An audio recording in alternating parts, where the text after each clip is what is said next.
My fiancée 27F deliberately triggered my 29M severe peanut allergy to test if it was real.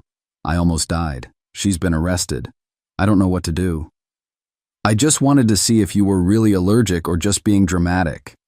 That's what my fiancée screamed as I was injecting myself with an EpiPen after she deliberately put crushed peanuts in the pasta sauce she made for dinner. I'm writing this from the hospital where I spent the night after nearly dying from anaphylactic shock. She's been arrested and charged with assault. I need help processing what just happened to my life. I'm Blake, 29, work as an accountant in Nashville. I've had a severe peanut allergy since I was a kid, the kind that can kill you in minutes without an EpiPen. I've always been careful about checking ingredients, asking restaurants about preparation, keeping my EpiPen close. It's just how I've lived my entire life.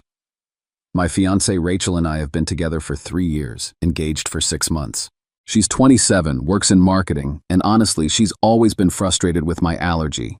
Not openly hostile, but definitely annoyed. She'd roll her eyes when I'd ask servers about ingredients. She'd complain to friends that I was high maintenance about food. She'd say things like, "I've never actually seen you have a reaction. How bad can it really be?" I always tried to explain that I've never had a severe reaction because I'm careful. That's the whole point, prevention. But she seemed to think I was being dramatic or overcautious. Last night, Rachel said she wanted to cook a special dinner for us, homemade pasta with her famous marinara sauce. I was touched. She rarely cooks, and I thought it was sweet. I trusted her completely. Why wouldn't I? She's the person I was going to marry. The pasta was delicious. About 10 minutes after I finished eating, I started feeling weird. Tightness in my throat, itching in my mouth, difficulty swallowing. I recognized these symptoms immediately. I've been trained my whole life to watch for them. I stood up, already reaching for my EpiPen. "Rachel, something's wrong. Did you put anything unusual in the sauce?" That's when she broke down. "Oh my God, Blake, I'm so sorry. I just put a tiny bit of crushed peanuts in the sauce. I thought you were being dramatic about the allergy. I didn't think it was real." I couldn't breathe properly to respond. My face was swelling, my airways closing. I injected the EpiPen into my thigh and immediately called 911 while I could still speak. Rachel was panicking now, crying, apologizing, begging me to forgive her. "You could have killed me," I wheezed out before the paramedics arrived. At the ER, Dr. Hoffman told me I would have died without the EpiPen. "Another 5 minutes and your airways would have closed completely," he said. "You're lucky you recognized the symptoms and acted fast." Rachel was in the waiting room, sobbing to anyone who would listen that it was an accident, that she didn't know, that she was sorry. When the police arrived to take my statement, I told them exactly what happened. That she deliberately put peanuts in my food to test whether my allergy was real. The look on Officer Rodriguez's face was one of complete disbelief. She intentionally triggered a potentially fatal allergic reaction to prove a point. I had saved the leftover pasta in a container before the ambulance arrived. Even in my panicked state, I knew it might be evidence. The lab confirmed peanut proteins in the sauce. Rachel was arrested at the hospital and charged with reckless endangerment and assault with a deadly weapon. The deadly weapon being the peanuts she used to poison me. Now I'm home, physically recovering but emotionally destroyed. My phone won't stop ringing. Rachel's mom called me screaming that I'm destroying her life over an accident. My mom is horrified and asking how someone who claimed to love me could do this. The worst part? Someone at the hospital filmed Rachel being arrested and it's gone viral on TikTok. Hashtag peanut gatekeeping is trending. Most comments support me, but some people are saying I'm being too harsh, that she made a mistake, that I should forgive her because she loves me. Reddit. I don't know what to think anymore. 3 years together, engaged to be married, and she was willing to risk my life to prove I was lying about something that could kill me. How do you come back from that? Can you forgive someone who literally tried to poison you, even if they claim it was just a test? I'm supposed to marry this person in 4 months. The invitations are already out. But how do you trust someone who was willing to watch you die to win an argument? Update 1. The last 2 weeks have been an absolute nightmare. Thank you to everyone who supported me on my original post. Your words helped me realize I wasn't overreacting to someone literally poisoning me. First, the legal stuff. Rachel was arraigned and charged with aggravated assault and reckless endangerment. Her lawyer tried to get the charges reduced, claiming it was a relationship dispute and an accident. The prosecutor wasn't having it. Your client deliberately introduced a known allergen into the victim's food with the stated intent of testing the severity of his medical condition, he told the judge. That's not an accident. That's assault with a deadly weapon. Rachel's bail was set at $50,000. Her parents paid it, but she had to surrender her passport and can't contact me directly. That hasn't stopped her from trying. She's been sending messages through friends, writing letters, even had her mom call my mom. The basic message is always the same. She's sorry. She didn't mean for me to get hurt. She loves me. Please don't ruin her life over a mistake. Here's what really gets me. She keeps calling it a mistake. A mistake is adding salt instead of sugar. Deliberately putting something in my food that could kill me isn't a mistake. It's attempted murder, even if she didn't intend to actually kill me. My coworker Jake came forward as a witness. Apparently, Rachel had complained to people at office parties about my dramatic allergy responses. She'd mock me for checking ingredients and told Jake she thought I was probably faking it for attention. This wasn't a sudden impulse. She'd been doubting me for months. The family drama has been brutal.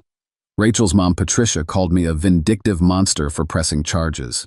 She claims Rachel is devastated and learned her lesson and that jail time would destroy her future. My response? She almost destroyed my future by stopping my breathing. Patricia didn't like that. She's been calling everyone we know, trying to get them to pressure me into dropping the charges. Some of Rachel's friends are taking her side, saying I'm being cruel and unforgiving. But my family and real friends see it clearly. My mom Linda put it best. Someone who loves you doesn't test whether you'll die. They trust you and protect you. The viral TikTok situation has been weird. The hashtag peanut gatekeeping has millions of views now. Mostly people are supportive, sharing their own stories about having allergies dismissed or not believed. But there's also backlash calling me vindictive for ruining a young woman's life. What these people don't understand is that she ruined her own life when she decided to poison me. I didn't make that choice for her. Rachel's lawyer offered a plea deal. She'd plead guilty to a misdemeanor, get probation, and attend counseling. The prosecutor asked if I'd support it. I said absolutely not. She needs to face real consequences for what she did. If someone did this to a stranger, they'd face serious charges, I told him. The fact that we were engaged makes it worse, not better. She was supposed to protect me.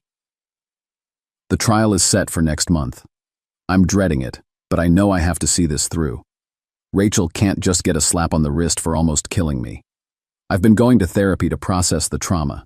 Not just the physical trauma of nearly dying, but the emotional trauma of realizing the person I trusted most was willing to risk my life to prove a point. My therapist asked me, if Rachel had succeeded in proving your allergy was fake, what would that have meant for your relationship?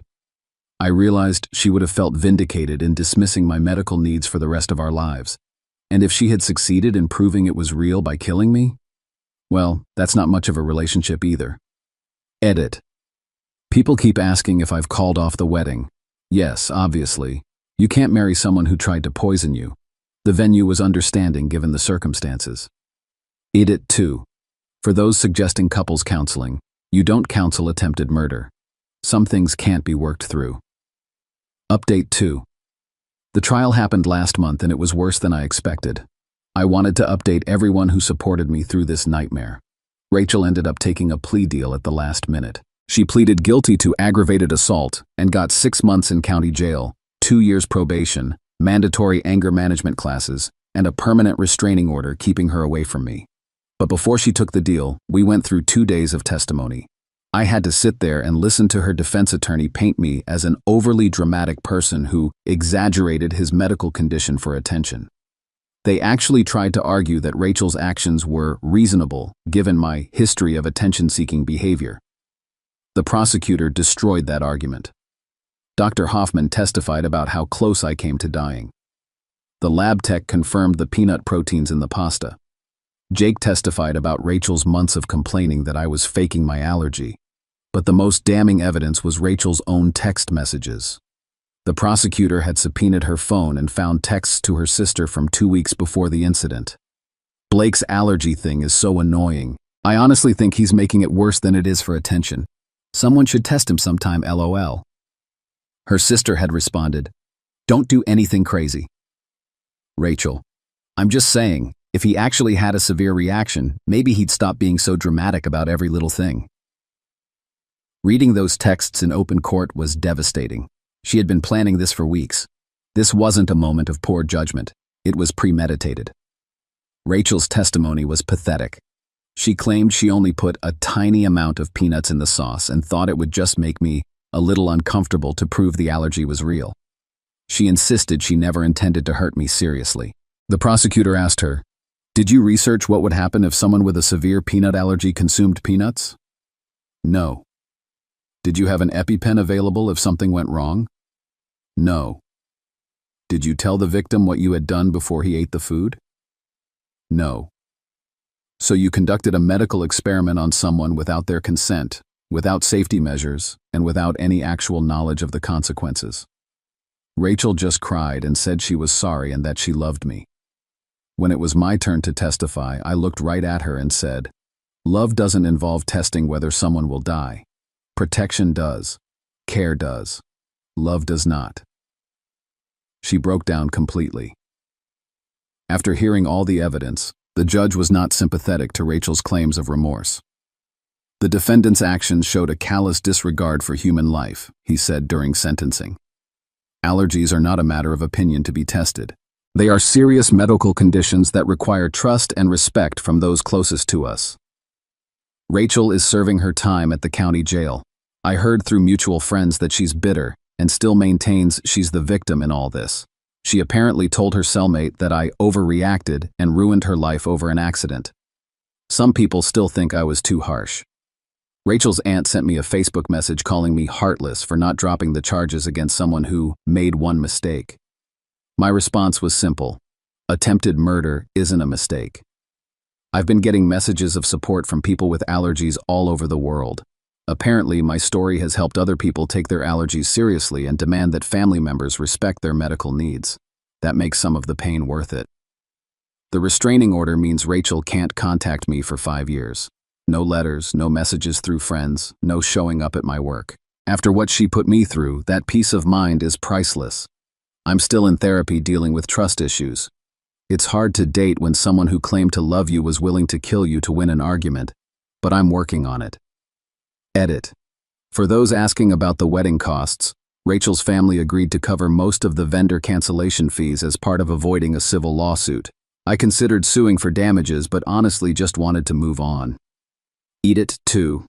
Yes, I still carry 2 EpiPens everywhere. But now I also can't eat food prepared by anyone I don't trust, 100%. It's a lonely way to live, but it's better than being dead. Final update. It's been a year since Rachel nearly killed me to test my peanut allergy, and I wanted to give everyone a final update since this community helped me through the darkest time of my life. Rachel was released from jail last month after serving her full 6-month sentence. I only know this because she immediately violated the restraining order by showing up at my apartment complex. She didn't approach me directly, but she was clearly waiting for me to come home. I called the police, and she was arrested again. This time she got another 30 days in jail, and the restraining order was extended to 10 years. Her probation officer told me she's been struggling to accept responsibility for her actions, which is a nice way of saying she still thinks she's the victim. Through mutual friends, who no longer talk to her, I heard that Rachel tells people she was railroaded by the justice system and that I betrayed her trust by pressing charges. She apparently claims the whole thing was blown out of proportion and that I never really forgave her because I wanted to punish her. The complete lack of understanding is staggering. She nearly killed me, and somehow I'm the bad guy for not dying quietly. But here's the good news. My life has gotten so much better without her toxicity. I've been seeing someone new for the past 4 months. Her name is Elena, she's a nurse practitioner. And when I told her about my allergy on our second date, her response was, "Thank you for telling me. What do I need to know to keep you safe?" Not, "Are you sure it's that serious?" Not, "Have you ever actually had a reaction?" Just, "How can I protect you?" That's what love actually looks like. Elena keeps Benadryl in her purse, checks ingredients without being asked, and makes sure restaurants take my allergy seriously. She's never once made me feel like a burden for having a medical condition. The contrast with Rachel is night and day. My therapist says I've made incredible progress dealing with the trauma. I'm no longer hyper-vigilant about every meal, though I'm definitely more careful about who I trust with my food. Some wounds heal, some just teach you to be smarter. The viral TikTok thing has mostly died down, but I still get occasional messages from people with allergies thanking me for speaking up. Apparently, several restaurants in Nashville have improved their allergen protocols after seeing the news coverage of my case. If some good came from my near-death experience, I'm glad. Rachel's life, from what I hear, has not recovered well. She lost her marketing job after the conviction, had to move back in with her parents, and struggles to find work with a violent crime on her record. Her dating life is apparently non-existent. Turns out, I poisoned my ex-fiancée isn't a great icebreaker. I don't take any pleasure in her struggles, but I don't feel guilty about them either. She chose to risk my life to prove a point. These are the natural consequences of that choice. My mom asked me recently if I ever think about what would have happened if I hadn't pressed charges, if I had just forgiven her and moved on. I'd probably be dead, I told her. Someone willing to test whether you'll die doesn't stop at one test. She would have kept pushing boundaries until she actually killed me. That's the truth I've come to accept. Rachel didn't make one bad decision. She revealed who she fundamentally was. Someone who would rather risk my life than admit she was wrong about my medical condition. To anyone dealing with family or partners who dismiss your allergies or medical needs, trust yourself. Your health and safety matter more than someone else's convenience or opinion. Don't let anyone test whether your medical condition is real. If they don't believe you, they don't deserve access to your life.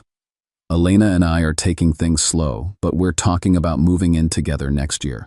She's already researched peanut-free kitchen protocols and bought separate cutting boards. That's what it looks like when someone actually loves you. They protect you. They don't test you. Thank you to everyone who supported me through this nightmare. Your validation helped me realize I wasn't overreacting to someone literally poisoning me. Sometimes the worst betrayal leads to the best outcome if you have the courage to walk away. Rachel taught me what I won't tolerate. Elena is teaching me what I deserve. Life is good again.